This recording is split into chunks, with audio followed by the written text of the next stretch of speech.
Hello friend, स्वागत है आपका अपने चैनल आज क्लास में। आज के इस वीडियो में हिंदी के पहले प्रैक्टिस सेट आप सॉल्व कीजिएगा। इस प्रैक्टिस सेट में 35 प्लस ऑब्जेक्टिव प्रश्न है, तो एक भी प्रश्न आपको स्किप नहीं करना है, शुरू से अंत तक देखना है और जितना आपसे सही हो आप हमें ईमानदारी पूर्वक कॉमेंट कर देना है। यहाँ पे हिंदी के बहुत सारे ऑब्जेक्टिव प्रश्न हम आपको बता चुके हैं, उसका प्रैक्टिस करना बाकी रह गया है। तो यहाँ से आज शाम 8 बजे से डेली सभी विषयों का यहाँ पे हम लोग प्रैक्टिस सेट करेंगे। आप लोग कीजिएगा और जितना आपसे सही हो वो आप हमें बता दीजिएगा। यहाँ पे देखिए, प्रैक्टिस सेट करने से बहुत सारे फायदा हैं। एक तो आपके जो पिछले प्रश्न हैं वो आपसे याद हो जाएंगे और जो नए भी प्रश्न मिलेंगे उसे भी आप लोग लिख के याद कर लीजिएगा। और प्रैक्टिस सेट से एक और फायदा होता है कि आप कितने तैयार हो चुके हैं परीक्षा के लिए, कौन कौन से आपके चैप्टर वीक हैं वो इस प्रैक्टिस सेट से आपको पता चलेगा। तो एक भी प्रश्न आप स्किप मत कीजिए, शुरू से अंत तक देखिए। और चैनल को अभी तक आपने सब्सक्राइब नहीं किया है तो चैनल को सब्सक्राइब कर लीजिए। साथ में एक बेल आइकन आएगा, सब्सक्राइब करने के बाद उसको ऑल पे दबा लीजिएगा ताकि जब भी हम कोई वीडियो अपलोड करें तो सबसे पहले नोटिफिकेशन आप तक पहुंचे। आइए शुरू करते हैं यहाँ पे पहले नंबर प्रश्न से। तो पहले प्रश्न का आप जवाब दीजिए। आदर्श समाज स्वतंत्रता, समानता, भ्रांतित्व पर आधारित होगा, किसने कहा? ए ऑप्शन है मैक्स मूलर, बी ऑप्शन है भीमराव अंबेडकर, सी ऑप्शन है बिरजू महाराज, डी ऑप्शन है अज्ञेय। तो यहाँ पे बताना है कि आदर्श समाज स्वतंत्रता, समानता, भ्रांतित्व पर आधारित होगा, यह किसने कहा था? तो डॉक्टर भीमराव अंबेडकर जी ने कहा था। यानी यहाँ पे क्या हो जाएगा? बी ऑप्शन क्या हो जाएगा? यहाँ पे बिल्कुल सही हो जाएगा। इतना मेहनत बस आप लोगों के लिए कराया जा रहा है ताकि आपका मार्क्स अच्छा आ सके। तो आप लोग प्लीज लाइक करने में आप लोग कंजूसी मत कीजिएगा और वीडियो शेयर करने में आप लोग कंजूसी मत कीजिएगा। सर के लिए आप लोग इतना कर दीजिएगा। यहाँ पे देखिए दूसरा प्रश्न, मेघदूत का जर्मनी में अनुवाद किसने किया? जो ये मेघदूत है ये किनकी पुस्तक है? तो ये कालिदास की पुस्तक है। तो यहाँ पे जो मेघदूत है बुक, उसका यहाँ पे जर्मनी भाषा में अनुवाद किसने किया? ए ऑप्शन है ईश्वर पेटलिकर ने, बी ऑप्शन है रूसो ने, सी ऑप्शन है मैक्स मूलर ने, डी ऑप्शन है सतकोड़ी होता ने। तो यहाँ पे बताइए कि मेघदूत का जर्मनी में अनुवाद किसने किया? तो मैक्स मूलर ने किया था। यानी यहाँ पे क्या हो जाएगा? सी ऑप्शन क्या हो जाएगा? यहाँ पे बिल्कुल सही हो जाएगा कि मेघदूत का जर्मनी भाषा में अनुवाद किसने किया? तो मैक्स मूलर ने किया। तो मेघदूत ये पुस्तक किनका है ये भी प्रश्न पूछता है। तो मेघदूत किनका पुस्तक है? तो कालिदास का पुस्तक है। ये भी आपको साथ में याद रखना है। 3 नंबर प्रश्न देखिए, काफी महत्वपूर्ण है। द्विवेदी जी से किसने पूछा था नाखून क्यों बढ़ते हैं? जो द्विवेदी जी लेखक हैं उनसे किसने पूछा था कि नाखून क्यों बढ़ते हैं? ए ऑप्शन है लड़के ने, बी ऑप्शन है लड़की ने, सी ऑप्शन है पत्नी ने, डी ऑप्शन है नौकर ने। तो द्विवेदी जी से किसने पूछा था कि नाखून क्यों बढ़ते हैं? तो लड़की ने पूछा था। यानी यहाँ पे क्या हो जाएगा? बी ऑप्शन क्या हो जाएगा? यहाँ पे बिल्कुल सही हो जाएगा। आप लोग कमेंट करते रहिए। यहाँ पे देखिए 4 नंबर प्रश्न है, अमरकांत लिखित कहानी का नाम है। यहाँ पे बताना है कि अमरकांत द्वारा लिखित कहानी का नाम इसमें से कौन है? ए ऑप्शन है ईदगाह, बी ऑप्शन है ठेस, सी ऑप्शन है मछली, डी ऑप्शन है बहादुर। तो अमरकांत द्वारा लिखित कहानी का नाम कौन सा है? तो यहाँ पे जो बहादुर कहानी है वो अमरकांत जी के द्वारा लिखा गया है। यानी यहाँ पे डी ऑप्शन क्या हो जाएगा? यहाँ पे बिल्कुल सही हो जाएगा। आइए देखते हैं अगला प्रश्न। यहाँ पे 5 नंबर प्रश्न है। यहाँ पे देखिए, रोन नदी के किनारे बसे शहर का नाम क्या है? काफी ही महत्वपूर्ण प्रश्न है और ये सभी प्रश्न हम आपको करा चुके हैं इस मॉडल सेट में। आपको बस अपना स्कोर देखना है कि कितना आप सही कर रहे हैं, आपकी तैयारी कितना है। और डेली 8 बजे आप लोग लाइव आना मत जुड़िएगा। यहाँ पे हिंदी, साइंस और यहाँ पे सोशल साइंस और यहाँ पे संस्कृत, मैथ सभी का यहाँ पे प्रैक्टिस सेट करवाया जाएगा। प्रैक्टिस सेट से बहुत सारे फायदे होते हैं, आपको पता लग जाएगा। यहाँ पे देखिए 5 नंबर प्रश्न है, रोन नदी के किनारे बसे शहर का नाम क्या है? ए ऑप्शन है लंदन, बी ऑप्शन है लाहौर, सी ऑप्शन है अविन्यो, डी ऑप्शन है लखनऊ। तो यहाँ पे बताना है कि रोन नदी के किनारे बसे शहर का नाम क्या है? तो रोन नदी के किनारे जो शहर बसा है उसका नाम क्या है? अविन्यो है। यानी यहाँ पे सी ऑप्शन क्या हो जाएगा? यहाँ पे बिल्कुल सही हो जाएगा। यहाँ पे देखिए 6 नंबर प्रश्न है, राम नाम बिनो बिरथे जगी जन्मा पद में किसकी आलोचना की गई है? काफी महत्वपूर्ण प्रश्न है। ए ऑप्शन है बहाडंबर की, यहाँ पे बी ऑप्शन है राम नाम की, सी ऑप्शन है यहाँ पे गुरु ज्ञान की, डी ऑप्शन है इनमें से कोई नहीं। तो राम नाम बिनु बिरथे जगी जन्मा पद में किसका आलोचना किया गया है? तो बहाडंबर की यहाँ पे क्या किया गया है? आलोचना किया गया है। यानी यहाँ पे ए ऑप्शन क्या हो जाएगा? यहाँ पे बिल्कुल सही हो जाएगा। जो आपको इसमें नया प्रश्न मिले आप उसे क्या कीजिएगा? लिख के याद कर लीजिएगा। आइए देखते हैं अगला प्रश्न। यहाँ पे अगला प्रश्न यहाँ पे देखिए 7 नंबर प्रश्न, काफी महत्वपूर्ण प्रश्न है और ये आपको पता भी होना चाहिए। भारत माता कहाँ निवास करती हैं? जो भारत माता है वो कहाँ पे निवास करती हैं? ए ऑप्शन है शहर, बी ऑप्शन है पहाड़, सी ऑप्शन है गांव, डी ऑप्शन है नदी।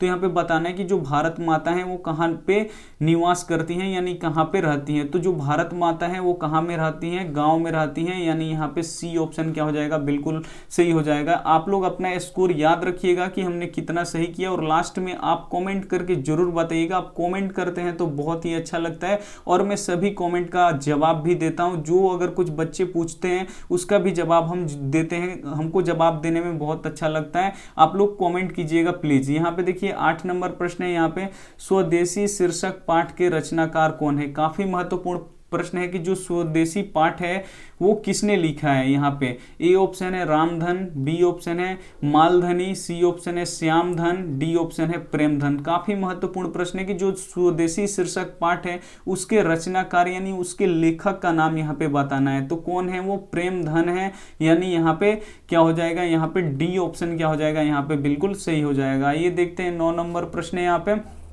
9 नंबर प्रश्न यहाँ पे देखिए अक्षर ज्ञान कविता में पंक्ति से क्या उतर जाता है? काफी महत्वपूर्ण प्रश्न है कि जो अक्षर ज्ञान कविता है उसमें पंक्ति में से क्या उतर जाता है। ए ऑप्शन है क अक्षर, बी ऑप्शन है ख अक्षर, सी ऑप्शन है ग अक्षर, यहाँ पे डी ऑप्शन है घ अक्षर। तो अक्षर ज्ञान कविता में पंक्ति से क्या उतर जाता है? तो जो ख अक्षर होता है वो उतर जाता है, यानी यहाँ पे बी ऑप्शन क्या हो जाएगा? यहाँ पे बिल्कुल सही हो जाएगा। 10 नंबर प्रश्न देखिए काफी महत्वपूर्ण है और ये आपको पता भी होना चाहिए। कवि अगले जन्म में कहाँ लौट आने की बात करता है? ये प्रश्न हम आपको काफी बार करा चुके हैं कि कवि अगले जन्म में कहाँ लौट आने की बात करता है। ए ऑप्शन है बिहार में, बी ऑप्शन है उड़ीसा में, सी ऑप्शन है बंगाल में, डी ऑप्शन है नेपाल में। तो कवि अगले जन्म कहाँ लौट आने की बात करता है? तो बंगाल में लौट आने की बात करता है, यानी यहाँ पे क्या हो जाएगा? सी ऑप्शन क्या हो जाएगा? यहाँ पे बिल्कुल सही हो जाएगा। उम्मीद करते हैं आप लोग टेस्ट शुरू से अंत तक दीजिएगा। प्रैक्टिस सेट जो है आप लोग शुरू से अंत तक देखिएगा, एक भी प्रश्न आप स्किप मत कीजिएगा और जितना आपका सही हो आप हमें कमेंट करके जरूर बताइएगा। और लाइक तो वीडियो बनता है, इस वीडियो के लिए लाइक। तो यहाँ पे देखिए 11 नंबर प्रश्न है, डॉक्टर भीमराव अंबेडकर बेरोजगारी का प्रमुख और अप्रत्यक्ष कारण किसे मानते हैं? जो डॉक्टर भीमराव अंबेडकर है वो बेरोजगारी का प्रमुख और अप्रत्यक्ष कारण किसे मानते हैं? ए ऑप्शन है अशिक्षा को, बी ऑप्शन है जनसंख्या को, सी ऑप्शन है जाति प्रथा को, डी ऑप्शन है उद्योग धंधों में कमी को। तो यहाँ पे देखिए जो डॉक्टर भीमराव अंबेडकर है उनके अनुसार बताना है कि बेरोजगारी का प्रमुख और अप्रत्यक्ष कारण किसे कहे हैं वो उनके अनुसार। तो यहाँ पे देखिए जाति प्रथा को वो क्या मानते थे? बेरोजगारी का प्रमुख और अप्रत्यक्ष कारण मानते थे, यानी यहाँ पे सी ऑप्शन क्या हो जाएगा? यहाँ पे बिल्कुल सही हो जाएगा। 12 नंबर प्रश्न देखिए अंबेडकर की दृष्टिकोण से भाईचारे का वास्तविक रूप कैसा होता है? यहाँ पे बताना है कि अंबेडकर जो डॉक्टर भीमराव अंबेडकर है उनकी दृष्टिकोण से भाईचारे का वास्तविक रूप कैसा होता है? ए ऑप्शन है यहाँ पे दूध और शक्कर के मिश्रण की तरह, बी ऑप्शन है यहाँ पे दूध और पानी के मिश्रण की तरह, सी ऑप्शन है तिल और तंडुल के मिश्रण की तरह, डी ऑप्शन है यहाँ पे पानी और नमक के मिश्रण की तरह। तो जो डॉक्टर भीमराव अंबेडकर है उनके दृष्टिकोण से भाईचारे का वास्तविक रूप कैसा होता है? तो दूध पानी के मिश्रण की तरह होता है, यानी यहाँ पे जो बी वाला ऑप्शन है यहाँ पे क्या हो जाएगा? बिल्कुल यहाँ पे सही हो जाएगा। उनके अनुसार दूध पानी के मिश्रण को ही वो भाईचारे का वास्तविक रूप मानते थे, यानी यहाँ पे बी ऑप्शन क्या हो जाएगा? यहाँ पे बिल्कुल सही हो जाएगा। ये देखते हैं अगला प्रश्न यहाँ पे। अगला प्रश्न यहाँ पे 13 नंबर देखिए, मदन किसका पुत्र था? जो मदन था वो किसका पुत्र था? ए ऑप्शन है सेन साहब का, बी ऑप्शन है गिरधर का, सी ऑप्शन है शोफर का, डी ऑप्शन है सिंह साहब का। तो यहाँ पे बताना है कि जो मदन था वो किसका पुत्र था? तो जो मदन था वो किसका पुत्र था? तो गिरधर लाल का था, यानी यहाँ पे बी ऑप्शन क्या हो जाएगा? यहाँ पे बिल्कुल सही हो जाएगा। और जो यहाँ पे कासू था जिसे खोखा भी कहा जाता वो किसका लड़का था? तो वो सेन साहब का लड़का था। तो ये भी प्रश्न पूछता रहता है, तो दोनों आपको प्रश्न पता होना चाहिए कि मदन है वो गिरधर लाल का बेटा था और जो कासू जिसे हम लोग खोखा भी बोलते हैं वो किसका बेटा था? तो सेन साहब का बेटा था। यहाँ पे देखिए 14 नंबर प्रश्न है, 20 के दांत कैसी कहानी है? जो 20 की दांत है वो कैसी कहानी है? ए ऑप्शन है सामाजिक, बी ऑप्शन है ऐतिहासिक, सी ऑप्शन है धार्मिक, यहाँ पे डी ऑप्शन है मनोवैज्ञानिक। तो यहाँ पे बताना है कि जो 20 के दांत कहानी है, जो 20 के दांत है कहानी वो कैसा है, तो 20 के दांत जो कहानी है वो कैसा है, यहाँ पे मनोवैज्ञानिक है, यानी यहाँ पे डी ऑप्शन क्या हो जाएगा, यहाँ पे बिल्कुल सही हो जाएगा। काफी महत्वपूर्ण प्रश्न है।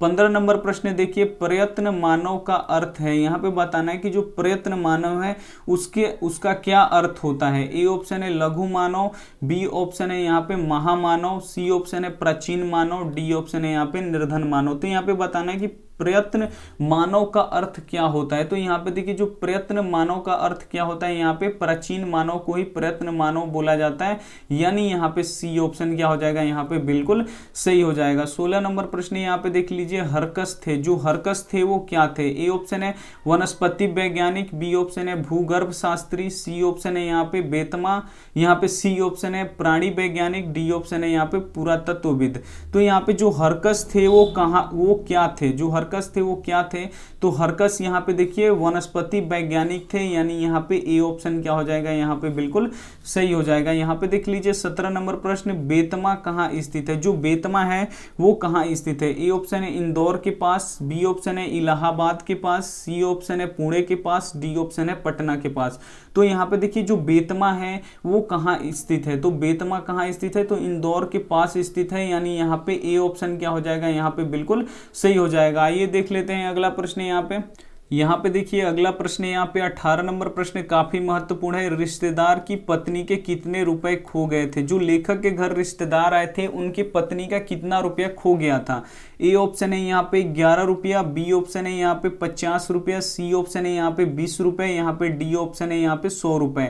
तो यहाँ पे बताना है कि जो रिश्तेदार के घर पत्नी आई थी उनके कितने रुपए खो गए थे। तो कितने रुपए खो गए थे, 11 रुपया खो गया था, और यही 11 रुपये का झूठा इल्जाम चोरी का किस पे लगा था, तो बहादुर पे लगा था, और बहादुर इसे सहन नहीं कर पाया क्योंकि वो कर्मठ और ईमानदार था, और लेखक का घर छोड़ देता है और चला जाता है। तो ये काफी महत्वपूर्ण प्रश्न है कि रिश्तेदार की पत्नी का कितना रुपए खो गया था, तो 11 रुपये खो गया था, यानी यहाँ पे ए ऑप्शन क्या हो जाएगा, यहाँ पे बिल्कुल सही हो जाएगा।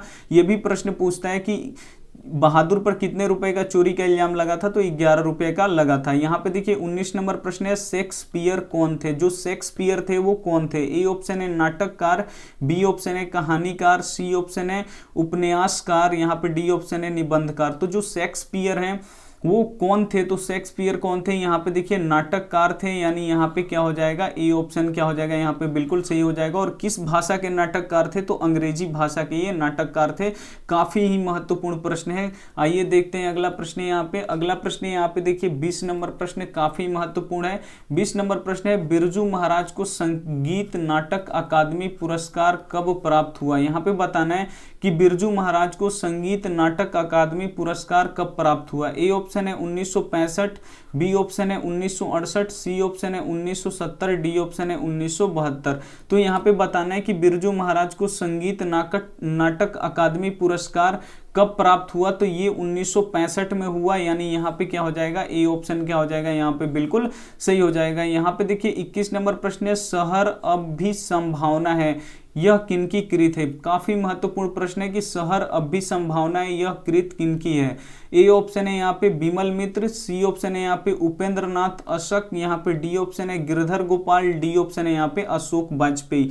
तो यहाँ पे बताना है कि शहर अभी संभावना है, यह कृति किनकी है, यानी किन्होंने लिखा है, तो ये अशोक वाजपेयी ने लिखा है, यानी यहाँ पे क्या हो जाएगा, डी ऑप्शन यहाँ पे क्या हो जाएगा, बिल्कुल सही हो जाएगा। ये देखते हैं अगला प्रश्न 22 नंबर प्रश्न है, संतु मछली लेकर क्यों भागा। जो संतु था वो मछली लेकर क्यों भागा। ए ऑप्शन है बेचने के लिए, बी ऑप्शन है खाने के लिए, सी ऑप्शन है काटने के लिए, डी ऑप्शन है कुएं में डालने के लिए। तो जो संतु था वो मछली लेकर क्यों भागा, तो संतु मछली लेकर कुएं में डालने के लिए भागा, यानी यहाँ पे क्या हो जाएगा, डी ऑप्शन क्या हो जाएगा, यहाँ पे बिल्कुल सही हो जाएगा। ये देखते हैं अगला प्रश्न यहाँ पे 23 नंबर प्रश्न है, सुलोचना क्या थी। जो सुलोचना थी वो क्या थी। ए ऑप्शन है अभिनेत्री, बी ऑप्शन है मंत्री, सी ऑप्शन है गायिका, डी ऑप्शन है नर्तकी। तो यहाँ पे बताना है कि जो सुलोचना थी वो क्या थी। तो जो सुलोचना थी वो क्या थी, अभिनेत्री थी, यानी यहाँ पे ए ऑप्शन क्या हो जाएगा, यहाँ पे बिल्कुल सही हो जाएगा। ये देखते हैं अगला प्रश्न यहाँ पे 24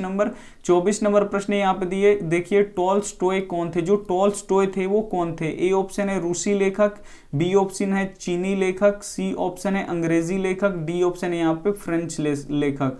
तो यहाँ पे बताना है कि जो टॉल्स्टॉय थे वो कौन थे, तो ये रूसी एक लेखक थे, यानी यहाँ पे ए ऑप्शन क्या हो जाएगा, यहाँ पे बिल्कुल सही हो जाएगा। ये देखते हैं अगला प्रश्न यहाँ पे 25 नंबर प्रश्न यहाँ पे देखिए, गुरु नानक का जन्म कहाँ हुआ था। जो गुरु नानक है जो सिख धर्म के पहले गुरु हैं, यानी जो सिख धर्म के संस्थापक हैं, तो उनका जन्म कहाँ पे हुआ था। ए ऑप्शन है लुधियाना, बी ऑप्शन है राजस्थान में, सी ऑप्शन है ननकाना साहब में जो अभी पाकिस्तान में है, डी ऑप्शन है गुजरात में।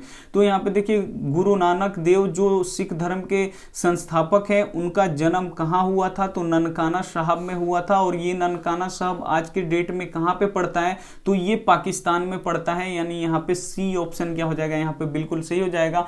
गुरु नानक का जन्म कहाँ पे हुआ था, ननकाना साहब में हुआ था। ये देखते हैं अगला प्रश्न यहाँ पे। अगला प्रश्न यहाँ पे देखिए 26 नंबर प्रश्न काफी महत्वपूर्ण है। रही राम किनकी कृत है। यहाँ पे बताना है कि रही राम किनकी कृत है। ए ऑप्शन है गुरु नानक की, बी ऑप्शन है गुरु तेग सिंह की, सी ऑप्शन है यहाँ पे गुरु गोविंद सिंह की, डी ऑप्शन है यहाँ पे गुरु अर्जुन सिंह की। तो यहाँ पे बताना है कि रही राम किनकी कृत है, कि रही राम किसने लिखा है।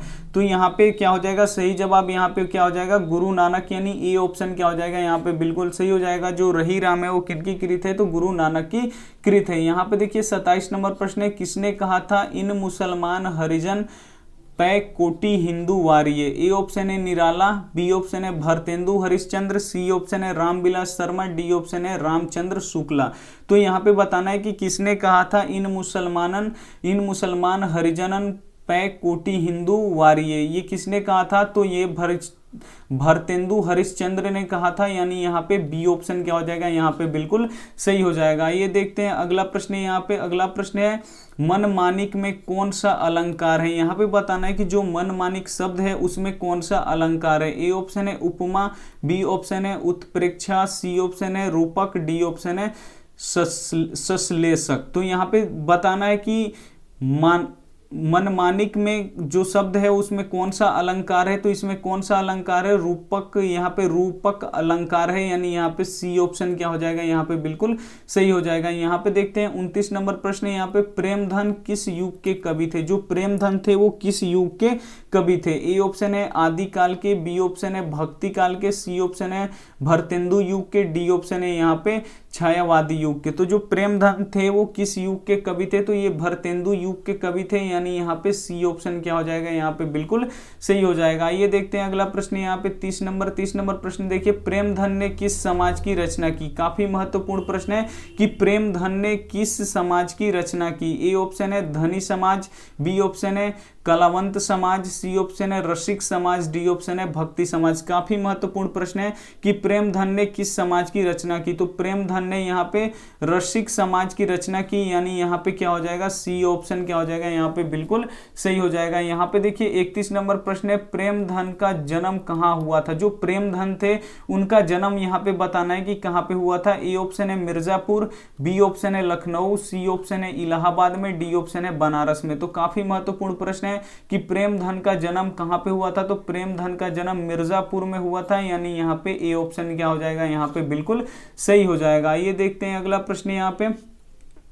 अगला प्रश्न यहाँ पे देखिए 32 नंबर प्रश्न काफी महत्वपूर्ण है। 32 नंबर प्रश्न है, भारत माता के संबंध में क्या सही है। काफी महत्वपूर्ण प्रश्न है कि भारत माता है उनके संबंध में क्या सही है। ए ऑप्शन है शैलवासिनी, बी ऑप्शन है नगरवासिनी, सी ऑप्शन है ग्रामवासिनी, डी ऑप्शन है विंध्यावासिनी। तो जो भारत माता है वो क्या है, तो ग्रामवासिनी है, गाँव में वासना करती हैं, यानी गांव में रहती हैं, यानी यहाँ पे सी ऑप्शन क्या हो जाएगा, यहाँ पे बिल्कुल सही हो जाएगा। यहाँ पे देख लीजिए 33 नंबर प्रश्न, जनतंत्र में कवि के अनुसार राजदंड क्या होंगे। काफी महत्वपूर्ण प्रश्न है कि जनतंत्र में कवि के अनुसार राजदंड क्या होंगे। ए ऑप्शन है ढाल और तलवार, बी ऑप्शन है फूल और भौरे, सी ऑप्शन है फावड़े और हल, डी ऑप्शन है यहाँ पे बाघ और फूल।